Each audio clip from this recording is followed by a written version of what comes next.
बातमीतील घटनेच्या वास्तविकतेची तुलना थेट पाहत रहा सांगली अपडेट।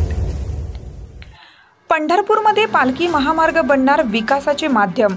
पालखी महामार्ग महायुती सरकारचे ध्येय। पालखी महामार्ग प्रकल्प वारकऱ्यांसाठी वरदान ठरणार असून प्रकल्पासाठी 10,000 कोटी रुपये खर्च येणार आहे। 351 किलोमीटर पालखी मार्गाचा विकास होणार असून पंढरपूरची वारी ही महाराष्ट्राचं सांस्कृतिक वैभव आहे। महाराष्ट्राच्या कानाकोपऱ्यातून लाखो वारकरी ठिकठिकाणहून तुकाराम आणि ज्ञानेश्वर महाराजांच्या इतर संतांच्या पालख्या घेऊन विठुरायाच्या चरणी नतमस्तक होतात।